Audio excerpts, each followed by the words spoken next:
So ಈಗ ಹ್ಮ್, ಆಕ್ಚುಲಾಗಿ ನಾನು ನಿನ್ನೆ ಒಂದು ಲೆಕ್ಚರ್ ಕೇಳ್ತಾ ಇದ್ದೆ.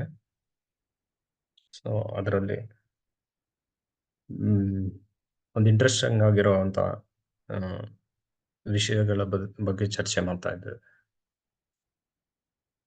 ಸೊ ಅದರಲ್ಲಿ ಸೊ ಶ್ರೀಮದ್ ಭಾಗವತದಲ್ಲಿ ಆ, 1.2 ಅಂದ್ರೆ 1ನೇ ಸ್ಕಂದ 2ನೇ ಅಧ್ಯಾಯ 6ನೇ ಶ್ಲೋಕ. ಸವೈ ಪುಂಷಾ ಪರೋ ಧರ್ಮ ಯಥೋ ಭಕ್ತಿರದೋಕ್ಷಜೆ ಅಹೈತುಕಿ ಅಪ್ರತಿಹತ ಯಯಾತ್ಮಾಸು ಪ್ರಸೀದತಿ. ಸೊ ಭಾಗವತದಲ್ಲಿ ಈ ಶ್ಲೋಕ ಅನ್ನೋದು ಹ್ಮ್, ಪ್ರಭುಪಾದರು ತುಂಬಾನೇ ಸಲ ಯೂಸ್ ಮಾಡ್ತಾರೆ ಇದನ್ನು. ತುಂಬಾ ಒಳ್ಳೆಯ ಶ್ಲೋಕ ಇದು ಕೂಡ. ಸೊ ಅಲ್ಲಿ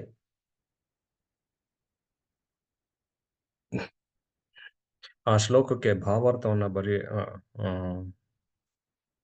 ಆ ಆ ಶ್ಲೋಕದ ಭಾವಾರ್ಥದಲ್ಲಿ ಪ್ರಭುಪಾದರು ಒಂದು ಮಾತನ್ನ ಹೇಳ್ತಾರೆ. ಏನಂತ ಅಂತ ಹೇಳಿದ್ರೆ, ಈ ಭೌತಿಕ ಪ್ರಪಂಚದಲ್ಲಿ ಆನಂದ ಅನ್ನೋದು ಇಲ್ವೇ ಇಲ್ಲ ಅಂತ. ಅಂದ್ರೆ ಈ ಭೌತಿಕ ಪ್ರಪಂಚದಲ್ಲಿ ಆನಂದ ಅನ್ನೋದು ಇಲ್ವೇ ಇಲ್ಲ ಅಂತ ಹೇಳ್ತಾರೆ. ಅರ್ಥ ಆಯ್ತಾ? ಸೊ ಇದನ್ನ ಹೇಗೆ ಅರ್ಥ ಮಾಡ್ಕೊಳ್ಳೋದು ಅಂತ. ಸೊ ಇದು ಪ್ರಭುಪಾದರು ಹೇಳ್ತಾ ಇರುವಂತದ್ದು. ಒಬ್ಬ ಶುದ್ಧ ಭಕ್ತರು ಹೇಳ್ತಾ ಇದ್ದಾರೆ ಅಂದ್ರೆ ಅದನ್ನ ನಾವು ಆ, ಅದು ನಮಗೆ ಅದು ಜ್ಞಾನೋದಯದಲ್ಲಿ ಬಂದಿದೆಯೋ ಇಲ್ವೋ ಅದು ಬೇರೆ ವಿಷಯ. ಆದ್ರೆ ಶುದ್ಧ ಭಕ್ತರು ಹೇಳ್ತಾ ಇದ್ದಾರೆ ಅಂದ್ರೆ ನಿಜಾನೇ. ನಾವು ಒಪ್ಕೋಬಹುದು, ಒಪ್ಕೊಳ್ದೇ ಇರ್ಬೋದು, ಅದು ಬೇರೆ ವಿಷಯ. ಆದ್ರೆ ಶುದ್ಧ ಭಕ್ತರು ಹೇಳ್ತಾ ಇದ್ದಾರೆ ಅಂದ್ರೆ ಅದು ನಿಜಾನೇ. ಈ ಭೌತಿಕ ಪ್ರಪಂಚದಲ್ಲಿ ಏನು ಆನಂದ ಅನ್ನೋದೇ ಇಲ್ಲ ಅಂತ.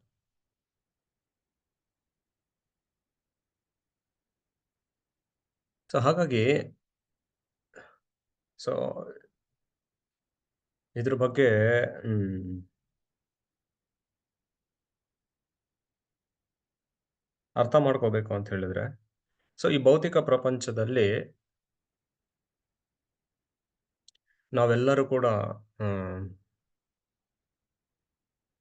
ಮಾಯಾದೇವಿಯ ಮಾಯಾದೇವಿಯ ಪ್ರಭಾವದಲ್ಲಿ ಸಿಕ್ಕಾಕೊಂಡಿದೀವಂತೆ. ಗೊತ್ತಾಯ್ತಾ? ಸೊ ಇದಕ್ಕೆ ಪ್ರಭುಪಾದರು ಒಂದು ಉದಾಹರಣೆ ಕೊಡ್ತಾರೆ. ಏನು ಉದಾಹರಣೆ ಅಂತ ಹೇಳಿದ್ರೆ, ಈಗ ಒಂದು ಮನುಷ್ಯ ಇದ್ದಾನೆ. ಆ ಮನುಷ್ಯ ತಲೆಯನ್ನ ಏನ್ ಮಾಡ್ತಾರೆ ಅಂದ್ರೆ, ಒಂದು ಒಂದು ದೊಡ್ಡ ಒಂದು ದೊಡ್ಡ ಬಕೆಟ್ ಅಲ್ಲಿ ನೀರಿದೆ. ಇಲ್ಲಾಂದ್ರೆ ಯಾವ್ದಾದ್ರು ಒಂದು ಕೊಳ ಇದೆ. ಸೊ ಅದರಲ್ಲಿ ತಲೆನ ಹಿಡ್ಕೊಂಡು ನೀರೊಳಗೆ ಹಾಕಿ ಹಿಂಗೆ ಒಳಗಡೆ ಹಿಡ್ಕೊಂತಾರಂತೆ. ನೀರೊಳಗಡೆ ನೀರೊಳಗಡೆ ತಲೆ ಇದ್ದಾಗ ಉಸಿರಾಡಕ್ಕಾಗುತ್ತಾ? ಉಸಿರಾಡಕ್ಕಾಗಲ್ಲ. ಸೊ ಉಸಿರಾಟಕ್ಕೆ ಒದ್ದಾಡ್ತಾ ಇರ್ತಾನೆ. ತಲೆ ನೀರೊಳಗಡೆ ಹಾಕಿ ಹಿಂಗ್ ಇಟ್ಕೊಂಡಾಗ. ಉಸಿರಾಡಕ್ಕಾಗಲ್ಲ. ಯಾವಾಗ ಯಾವಾಗ ಆ, ಮೇಲೆ ಆ, ಮೇಲೆ ಹೋಗ್ತೀನಿ ನಾನು, ಯಾವಾಗ ಯಾವಾಗ ಗಾಳಿ ತಗೊಳಕ್ಕಾಗುತ್ತೆ ಅಂತ ಕಾಯ್ತಾ ಇರ್ತಾನೆ. ಸೊ ಆಗ ತಲೆನ ಹಿಂಗ್ ಮೇಲೆ ಎತ್ತಿದ್ರೆ ಹ್ಮ್. ಹ್ಮ್. ಉಸಿರಾಡ್ತಾ ಎಷ್ಟು ಆನಂದದಿಂದ ಉಸಿರಾಡ್ತಾರಂತೆ ಅವನು. ಅರ್ಥ ಆಯ್ತಾ? ಸೊ ಇನ್ನೇನು ಉಸಿರಾಡ್ತಾ ಇದ್ದೀವಿ, ಆ, ನೀರಿನಿಂದ ಹೊರಗೆ ಬಂದ್ಬಿಟ್ವಿ ಅಂದಿದ ತಕ್ಷಣ ಮತ್ತೆ ತಲೆನ ಎತ್ತಿ ನೀರೊಳಗಡೆ ತಳ್ತಾರಂತೆ. ಅರ್ಥ ಆಯ್ತಾ? ಸೊ ಇನ್ನೇನು ಪ್ರಾಣ ಹೋಗ್ಬೇಕು ಅನ್ನೋವಾಗ ಮೇಲೆ ಎತ್ತಾರಂತೆ. ಸೊ ಈ ಭೌತಿಕ ಪ್ರಪಂಚದಲ್ಲಿ ಮಾಯಾದೇವಿ ನಮ್ಮನ್ನ ಈ ರೀತಿಯಾಗಿ ಆಟ ಆಡಿಸ್ತಾ ಇದ್ದಾರಂತೆ.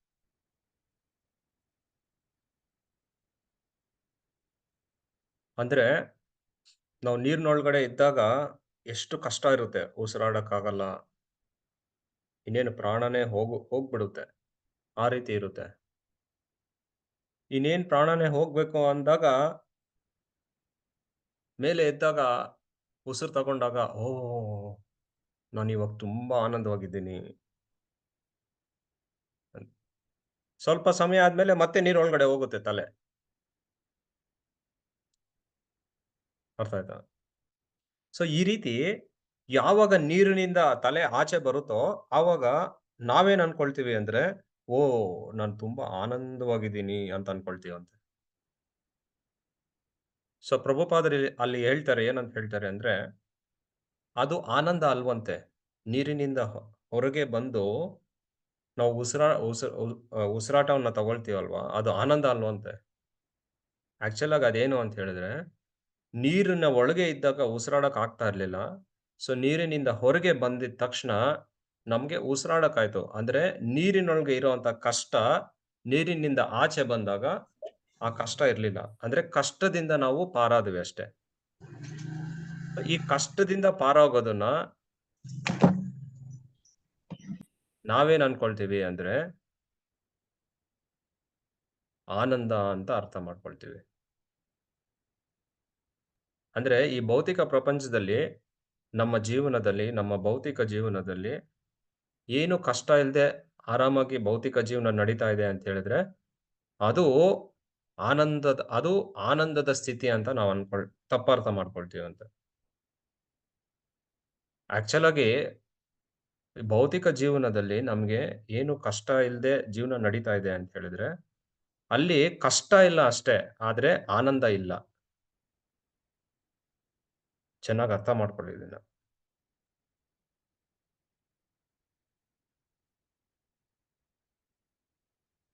ನಾವು ನೀರ್ ಒಳಗಡೆ ಇದ್ದಾಗ ಕಷ್ಟ ಇತ್ತು. ನೀರಿನಿಂದ ಆಚೆ ಬಂದಿದ ತಕ್ಷಣ ಆ ಕಷ್ಟ ಹೋಯ್ತು. ಸೊ, ಆ ಕಷ್ಟ ಹೋಯ್ತು ಅಂದಿದ್ ಮಾತ್ರಕ್ಕೆ ನಾವು ಆನಂದ ಅಂತ ಅನ್ಕೊಂಡ್ಬಿಡ್ತಾ ಇದೀವಂತೆ ಅದನ್ನ. ಆದ್ರೆ ನಿಜಾಂಶ ಏನು ಅಂದ್ರೆ ಪ್ರಭುಪಾದರು ಹೇಳ್ತಾ ಇದ್ದಾರೆ, ಮಾಯಾದೇವಿ ಪ್ರತಿ ಕ್ಷಣನೂ ನಮ್ಮನ್ನ ಹಾಕೊಂಡು ಒದಿತಾ ಇದ್ದಾರಂತೆ, ಈ ಭೌತಿಕ ಪ್ರಪಂಚದಲ್ಲಿ. ಸೊ, ಮಾಯಾದೇವಿ ಯಾವಾಗ ನಮ್ಮನ್ನ ಒದೆಯೋದು ಶ ನಿಲ್ಲಿಸ್ತಾರೋ, ಆಗ ನಾವೇನ್ ಅನ್ಕೊಳ್ತೀವಿ ಅಂದ್ರೆ, ಓಹ್! ನಾನೇನೋ ಆನಂದವಾಗಿದ್ದೀನಿ ಅಂತ ಅನ್ಕೊಳ್ತೀವಂತೆ. ಸೊ, ಅದಕ್ಕೆ ಉದಾಹರಣೆಯಾಗಿ ಪ್ರಭುಪಾದರು ಹೇಳ್ತಾ ಇದ್ರು. ಈಗ ಉದಾಹರಣೆಗೆ ಆ ಈಗ ಬೇಸಿಗೆ ಕಾಲ ಬಂತು. ಬೇಸಿಗೆ ಕಾಲ ಬಂದಾಗ ಬಿಸಿ ಇರಕ್ಕಾಗಲ್ಲ, ನಿದ್ದೆ ಬರಲ್ಲ. ಸೊ, ಅದಕ್ಕೇನ್ ಮಾಡ್ತೀವಿ? ಯಾವ್ದಾದ್ರು ಒಂದು ಫ್ಯಾನ್ ಹಾಕೋದೋ, ಇಲ್ಲ ಎಸಿ ಏರ್ ಕಂಡೀಷನರ್ ಹಾಕೋದೋ, ಏನೋ ಒಂದ್ ಮಾಡ್ತೀವಿ. ಸೊ, ಇದೆಲ್ಲ ಆಗ್ದಾಗ ಏನಾಗುತ್ತೆ? ನಮ್ಗೇನ್ ಅನ್ಸುತ್ತೆ ಅಂದ್ರೆ, ಓಹ್! ಇವಾಗ ನಾನು ತುಂಬಾ ಆನಂದವಾಗಿದ್ದೀನಿ. ಎಸಿಯಲ್ಲಿ ತಣ್ಣಕ್ಕಾಗಿರುವಂತ ಗಾಳಿ ಬರ್ತಾ ಇದೆ ಅಂತ ಅನ್ಕೊಳ್ತೀವಿ. ಆಕ್ಚುಲ್ ಆಗಿ ಅದು ಆನಂದ ಅಲ್ವಂತೆ. ಅದೇನಂದ್ರೆ, ಮನೆ ಒಳಗೆ ಬಿಸಿ ಇತ್ತು.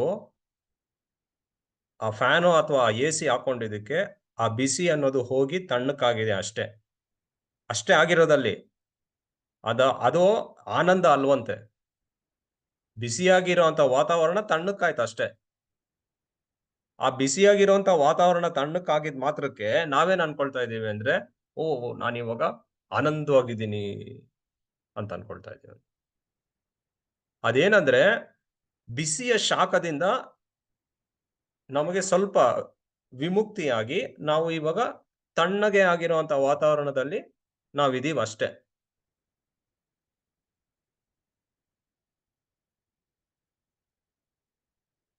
ಅರ್ಥ ಆಯ್ತಾ? ಈಗ ಉದಾಹರಣೆಗೆ ಹೊಟ್ಟೆ ಹಸಿವಾಗ್ತಾ ಇದೆ.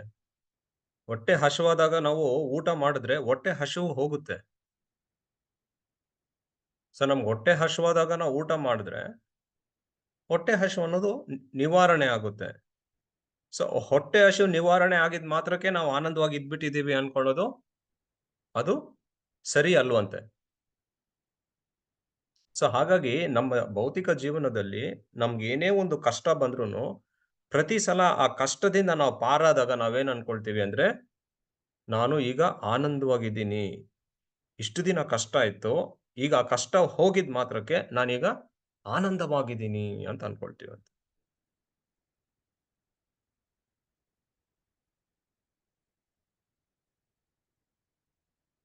ಸೊ, ಅಲ್ಲಿ ಪ್ರಭುಪಾದರು ಹೇಳ್ತಾರೆ ಏನಂತ ಹೇಳ್ತಾರೆ ಅಂದ್ರೆ, ನಮಗೆ ಬರುವಂತ ಆನಂದ ಅಂದ್ರೆ ನಾವು ಕೇವಲ ನಮಗಿರುವಂತ ಕಷ್ಟದಿಂದ ಪಾರಾಗಿದ್ದ ಮಾತ್ರಕ್ಕೆ ನಾವು ಆನಂದವನ್ನು ಅನುಭವಿಸ್ತಾ ಇದ್ದೀವಿ ಅನ್ನೋದು ತಪ್ಪಂತೆ. ಆನಂದ ಅನ್ನೋದು ನಮಗಿರುವಂತ ಕಷ್ಟದ ನಿವಾರಣೆ ಆನಂದವಾಗಿ ಪರಿವರ್ತನೆ ಆಗೋದಿಲ್ವಂತೆ. ಅದು ಕೇವಲ ಕಷ್ಟದಿಂದ ಮಾತ್ರ ನಿವಾರಣೆ ಆಗಿದೆ ಅಷ್ಟೇ. ಅರ್ಥ ಆಯ್ತಾ? ಆಕ್ಚುಲ್ ಆಗಿ ಆನಂದ ಅನ್ನೋದು ಎಲ್ಲಿಂದ ಉದ್ಭವ ಆಗುತ್ತೆ ಅಂದ್ರೆ, ಈ ಆನಂದ ಈ ಆನಂದ ಅನ್ನೋದು ನಮ್ಮ ಆತ್ಮ ಇದೆಯಲ್ಲ, ನಮ್ಮ ಆತ್ಮ ಅನುಭವ ಮಾಡ್ಬೇಕಂತೆ. ಏನು ಆನಂದ ಅನ್ನೋದನ್ನ. ಸೊ, ಕೃಷ್ಣ ಭಗವದ್ಗೀತೆಯಲ್ಲಿ ಹೇಳ್ದಂಗೆ, ನಾನಂದ್ರೆ ದೇಹ ಅಲ್ಲ, ನಾನಂದ್ರೆ ಆತ್ಮ. ಸೊ, ಈ ನೀರಿನೊಳಗೆ ಮುಳುಗ್ಸೋದು, ಮೇಲೆ ಎತ್ಬಿಟ್ಟು ಉಸಿರಾಡೋದಕ್ಕೆ ಬಿಡೋದು, ಮನೆ ಒಳಗಡೆ ಬಿಸಿಯಾಗಿ ಏರ್ ಕಂಡೀಷನರ್ ಹಾಕ್ಕೊಳ್ಳೋದು, ಹೊಟ್ಟೆ ಹಸಿವಾಗಿ ಊಟ ಮಾಡೋದು, ಇದೆಲ್ಲ ಯಾವ್ದಕ್ ಮಾಡ್ತಾ ಇದೀವಿ ನಾವು ಅಂದ್ರೆ ದೇಹಕ್ಕೆ ಮಾಡ್ತಾ ಇದೀವಂತೆ. ಸೊ, ದೇಹದ ಮಟ್ಟದಲ್ಲಿ ನಾವು ಏನೇ ಮಾಡಿದ್ರೂನು, ಅದು ನಮಗೆ ಭ್ರಮೆಯಿಂದ ಆನಂದ ಅಂತ ಅನ್ಸಿದ್ರು ಕೂಡ ಅದು ಆನಂದ ಅಲ್ವಂತೆ.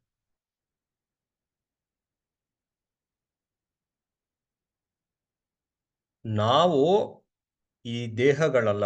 ನಾವಂದ್ರೆ ಆತ್ಮರು. ಸೊ, ಆತ್ಮನಾಗಿ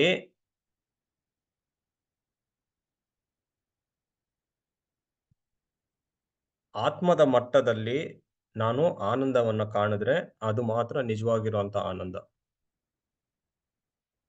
ಸೊ, ಹಾಗಾಗಿ ಈ ಬಿಸಿ ಕಾಲ ಬಂತು, ಚಳಿಗಾಲ ಬಂತು, ಇಲ್ಲಾಂದ್ರೆ ನಾನ್ ಮಾಡೋಂಥ ಕೆಲ್ಸದಲ್ಲಿ ನನ್ಗೆ ಸಕ್ಸಸ್ ಬಂತು, ಇಲ್ಲಾಂದ್ರೆ ಫೇಲ್ಯೂರ್ ಆದೆ, ದುಃಖ ಬಂತು, ನನ್ಗೆ ಹೊಟ್ಟೆ ಹಸಿವಾಯ್ತು, ನನ್ಗೆ ಹೊಟ್ಟೆ ನೋವು ಬಂತು, ಇಲ್ಲಾಂದ್ರೆ ನನಗ್ ಮದುವೆ ಆಯ್ತು, ನಾನು ತುಂಬಾ ಆನಂದವಾಗಿದ್ದೀನಿ, ಇಲ್ಲ ನಾನು ಫಸ್ಟ್ ರ್ಯಾಂಕ್ ಬಂದ್ಬಿಟ್ಟೆ, ನಾನು ತುಂಬಾ ಆನಂದವಾಗಿದ್ದೀನಿ, ನನ್ಗೆ ಜಾಸ್ತಿ ಹಣ ಬಂದ್ಬಿಡ್ತು, ನಾನಿವಾಗ ಆನಂದವಾಗಿದ್ದೀನಿ.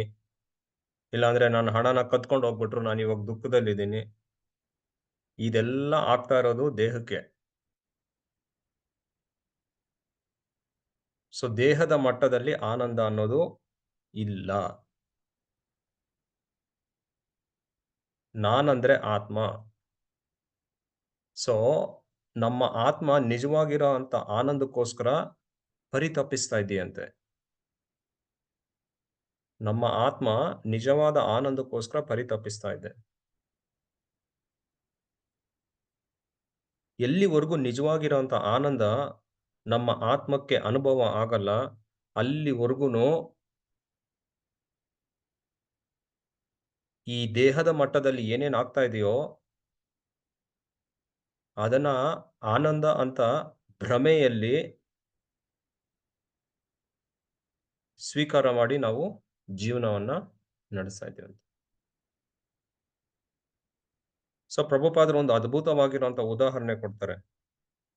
ಈ ದೊಡ್ಡ ದೊಡ್ಡ ಫಿಲ್ಮ್ ಸ್ಟಾರ್‌ಗಳು, ದೊಡ್ಡ ದೊಡ್ಡ ವ್ಯಕ್ತಿಗಳು ತುಂಬಾ ಶ್ರೀಮಂತರು, ಇಲ್ಲಾಂದ್ರೆ ಈ ಸ್ಪೋರ್ಟ್ಸ್ ಸ್ಟಾರ್ಸು ಇವರೆಲ್ಲ. ಅವರಿಗೆ ಎಲ್ಲ ಸೌಕರ್ಯಗಳಿರುತ್ತೆ.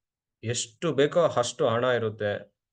ಅವರನ್ನ ಫಾಲೋ ಮಾಡೋಂಥ ಜನ ಇರ್ತಾರೆ. ಅವ್ರನ್ನ ಹೊಗಳುವಂತ ಜನ ಇರ್ತಾರೆ. ಎಲ್ಲ ಇರ್ತಾರೆ.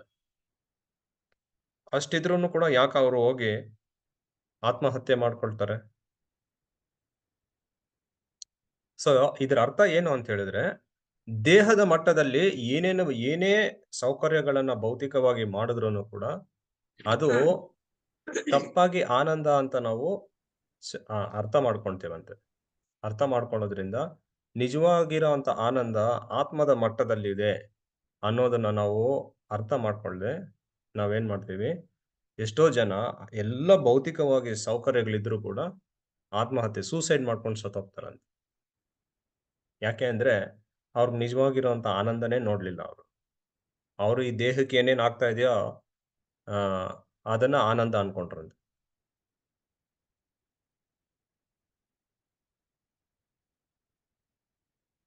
ಏನ್ ಕಡಿಮೆ ಇರುತ್ತೆ ಅವ್ರಿಗೆ? ಎಲ್ಲ ಇರುತ್ತೆ ಅವ್ರಿಗೆ.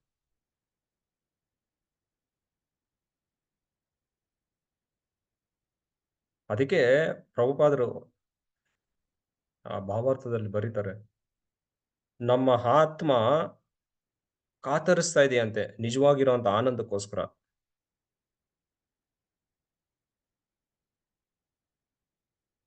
ಅರ್ಥ ಆಯ್ತಾ?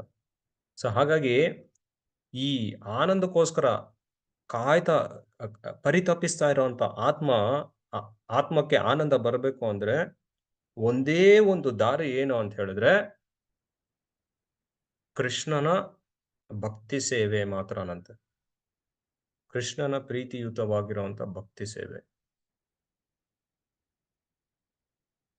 ಸೊ ಯಾವಾಗ ಕೃಷ್ಣನ ಪ್ರೀತಿಯುತವಾಗಿರುವಂತ ಭಕ್ತಿ ಸೇವೆಯಲ್ಲಿ ನಾವು ನಿರತರಾಗ್ತೀವಿ, ಆಗ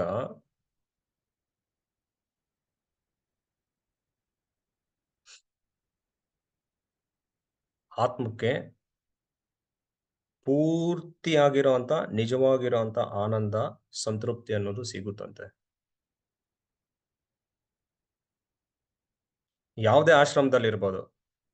ಬ್ರಹ್ಮಚಾರಿ ಆಗಿರ್ಬೋದು, ಗೃಹಸ್ಥ ಆಗಿರ್ಬೋದು, ವಾನಪ್ರಸ್ಥ ಆಗಿರ್ಬೋದು, ಸನ್ಯಾಸಿ ಆಗಿರ್ಬೋದು, ಯಾವುದೇ ಆಶ್ರಮ ಆಗಿರ್ಬೋದು.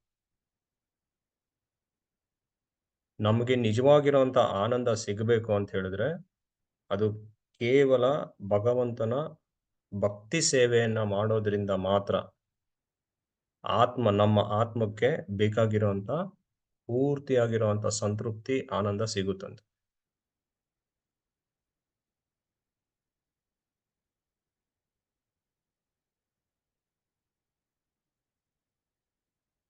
ಅರ್ಥ ಆಯ್ತಾ?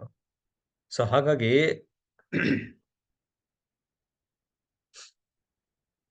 ನಾವಿದನ್ನ ಚೆನ್ನಾಗಿ ಅರ್ಥ ಮಾಡ್ಕೋಬೇಕು. ಚೆನ್ನಾಗಿ ಅರ್ಥ ಮಾಡ್ಕೋಬೇಕು. ಅದಕ್ಕೆ ನಾವು ಭಗವಂತನ ಜೊತೆ ನಮ್ಮ ಸಂಬಂಧವನ್ನ ಬೆಳೆಸ್ಕೊಳ್ಳೋದು ತುಂಬಾನೇ ಮುಖ್ಯ. ಸೊ ನಾವು ಭಗವಂತನ ಜೊತೆ ಭಕ್ತಿ ಸೇವೆಯ ಚಟುವಟಿಕೆಗಳನ್ನ ಮುಖ್ಯವಾಗಿ ಭಗವಂತನ ನಾಮ ಜಪವನ್ನ ಮಾಡೋದ್ರ ಮೂಲಕ ನಾವೇನ್ ಮಾಡ್ಬೇಕು ಅಂದ್ರೆ ಭಗವಂತನ ಜೊತೆ ನಮ್ಮ ಸಂಬಂಧವನ್ನ ಬೆಳೆಸ್ಕೋಬೇಕು. ಸೊ ನಾವು ಯಾವಾಗ ಭಗವಂತನ ಜೊತೆ ನಮ್ಮ ಸಂಬಂಧವನ್ನ ಬೆಳೆಸ್ಕೊಳ್ತೀವಿ, ಆಗ ನಮ್ಮ ಆತ್ಮಕ್ಕೆ ಬೇಕಾಗಿರುವಂತ ನಿಜವಾಗಿರುವಂತ ಆನಂದ, ಸಂತೃಪ್ತಿ ಸಿಗುತ್ತಂತೆ.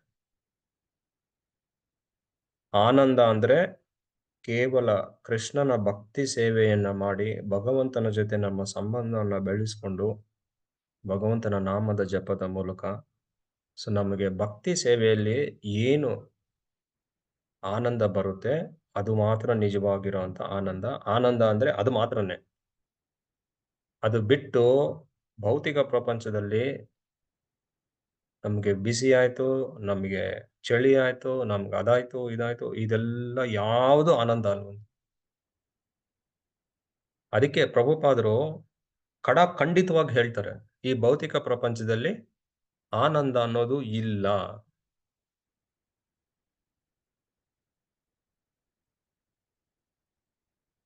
ಆನಂದ ಅನ್ನೋದು ಸ್ವಲ್ಪ ಕೂಡ ಇಲ್ಲ.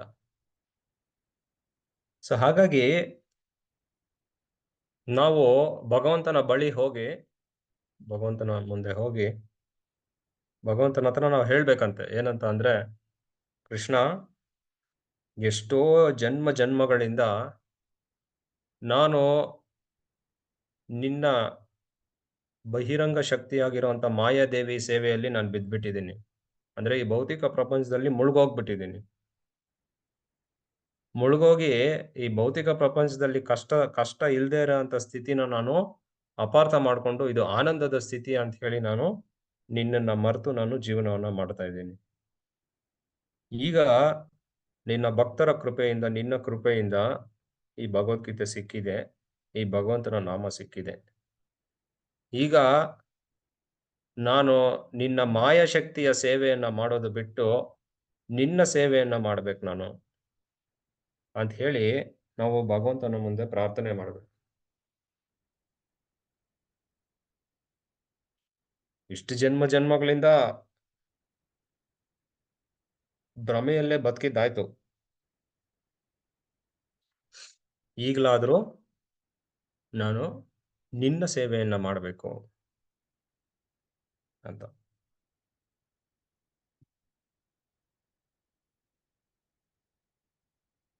ಸೊ ಹಾಗಾಗಿ ಈ ಭಕ್ತಿ ಸೇವೆ ಅನ್ನೋದು ತುಂಬಾ ಸೈಂಟಿಫಿಕ್ ಪ್ರಾಸೆಸ್ ಅಂತ ಹೇಳ್ತಾರೆ ಪ್ರಭುಪಾದರು. ಸೈಂಟಿಫಿಕ್ ಪ್ರಾಸೆಸ್ ಅಂದ್ರೆ ವಿಗ್ ಅ, ವಿಜ್ಞಾನದಿಂದ ಕೂಡಿರುವಂತ ಪ್ರಕ್ರಿಯೆ ಅಂತ ಇದು ಭಕ್ತಿ ಸೇವೆ ಅನ್ನೋದು.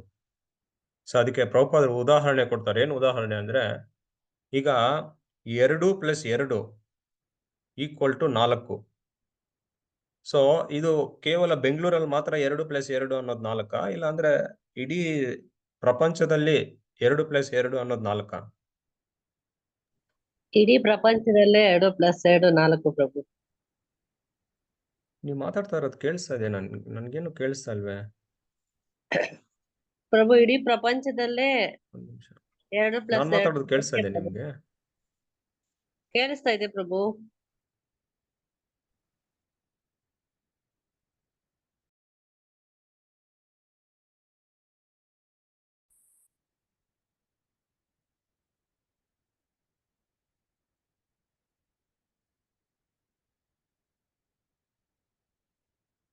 ಹರೇ ಕೃಷ್ಣ, ಮಾತಾಡಿ ಯಾರಾದ್ರು. ಹರೇ ಕೃಷ್ಣ ಪ್ರಭು. ಹಾ, ಓಕೆ, ಇವಾಗ ಕೇಳಿಸು. ಇಡೀ ಪ್ರಪಂಚದಲ್ಲೇ 2+2 4 ಪ್ರಭು. ಹಂಗೆ. ಸೊ ವಿಜ್ಞಾನ ಅಂದ್ರೆ ಏನಂದ್ರೆ, ವಿಜ್ಞಾನ ಅನ್ನೋದು ಯಾವುದೇ ಒಂದು ಸಮಯದಲ್ಲಿ ಆಗಿರ್ಬೋದು, ಎಲ್ಲೇ ಆಗಿರ್ಬೋದು, ಅದು ಸತ್ಯನೇ. ಆ ರೀತಿ ಭಕ್ತಿ ಸೇವೆ ಅನ್ನೋದು ಒಂದು ದೊಡ್ಡ ವಿಜ್ಞಾನ ಅಂತ. ಅಂದ್ರೆ ಏನು, ಇದು ಇಡೀ ಸೃಷ್ಟಿಯಲ್ಲಿ ಎಲ್ಲೇ ಆಗಿರ್ಬೋದು, ಯಾರಿಗೇ ಆಗಿರ್ಬೋದು, ಈ ಸೂತ್ರ ಅನ್ನೋದು ಒಂದೇ. ಏನ್ ಸೂತ್ರ? ನಾವು ಭಗವಂತನ ಭಕ್ತಿ ಸೇವೆಯನ್ನ ಮಾಡೋದು, ಅದರಿಂದ ನಾವು ಭಗವಂತನ ಜೊತೆ ನಮ್ಮ ಸಂಬಂಧವನ್ನ ಬೆಳೆಸ್ಕೊಳ್ಳೋದು. ಭಗವಂತನ ಜೊತೆ ನಮ್ಮ ಸಂಬಂಧವನ್ನ ಬೆಳೆಸ್ಕೊಳ್ಳೋದ್ರಿಂದ ನಮ್ಮ ಆತ್ಮಕ್ಕೆ ಬೇಕಾಗಿರೋಂಥ ನಿಜವಾಗಿರೋಂಥ ಆನಂದ, ಅನುಭೂತಿ, ಸಂತೃಪ್ತಿ ಅನ್ನೋದು ಸಿಗೋದು. ಇದು ಸೈಂಟಿಫಿಕ್, ಇದು ಒಂದು ಸೂತ್ರ. ಈ ಸೂತ್ರ ಅನ್ನೋದು ಎಲ್ಲರಿಗೂ, ಇಡೀ ಸೃಷ್ಟಿಯಲ್ಲಿ ಈ ಸೂತ್ರ ಅನ್ನೋದು ಪರ್ಫೆಕ್ಟ್ ಆಗಿ ಕೆಲಸ ಮಾಡುತ್ತಂತೆ. ಅರ್ಥ ಆಯ್ತಾ?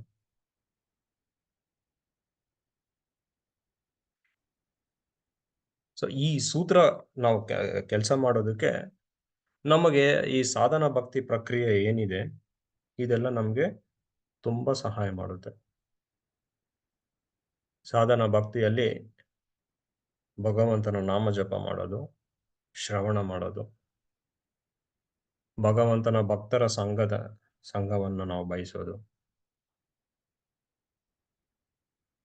ಈ ಪ್ರಕ್ರಿಯೆ ಅನ್ನೋದು ನಮಗೆ ತುಂಬಾ ಸಹಾಯ ಮಾಡುತ್ತೆ. ಅರ್ಥ ಆಯ್ತಾ? ಸೊ ಹಾಗಾಗಿ ನಮಗೆ ಜ್ಞಾನೋದಯದಲ್ಲಿ ಗೊತ್ತಿಲ್ಲ ಅಂದ್ರೂ ಪರವಾಗಿಲ್ಲ. ಪ್ರಭುಪಾದರು ಹೇಳ್ತಾ ಇದ್ದಾರೆ, ಈ ಭೌತಿಕ ಪ್ರಪಂಚದಲ್ಲಿ ಏನು ಆನಂದ ಇಲ್ಲ ಅಂದ್ರೆ, ಅದನ್ನ ನಾವು ಫಸ್ಟ್ ಒಪ್ಕೋಬೇಕು. ಹೌದು, ಇಲ್ಲಿ ಆನಂದ ಇಲ್ಲ ಅಂತ. ಸೊ ನಾವು ಫಸ್ಟ್ ಪ್ರಭುಪಾದರು ಹೇಳಿರೋದು ಒಪ್ಕೊಂಡ್ರೆ, ಈ ಭೌತಿಕ ಪ್ರಪಂಚದಲ್ಲಿ ಆನಂದ ಇಲ್ಲ ಅಂತ, ಸೊ ತತ್ವದ ರೂಪದಲ್ಲಿ ನಮ್ಗೆ ಭಕ್ತಿ ಸೇವೆಯನ್ನ ಮಾಡ್ತಾ ಮಾಡ್ತಾ ಮಾಡ್ತಾ ಒಂದಲ್ಲ ಒಂದಿನ ನಮ್ಗೆ ಈ ಜ್ಞಾನೋದಯ ಅನ್ನೋದು ಬರುತ್ತೆ. ಫಸ್ಟ್ ನಾವು ಥಿಯರಿಟಿಕಲ್ ಆಗಿ ನಾವು ಅರ್ಥ ಮಾಡ್ಕೋಬೇಕು. ಓಕೆ, ಸೊ ಇಲ್ಲಿ ನಿಲ್ಲಿಸ್ತೀನಿ.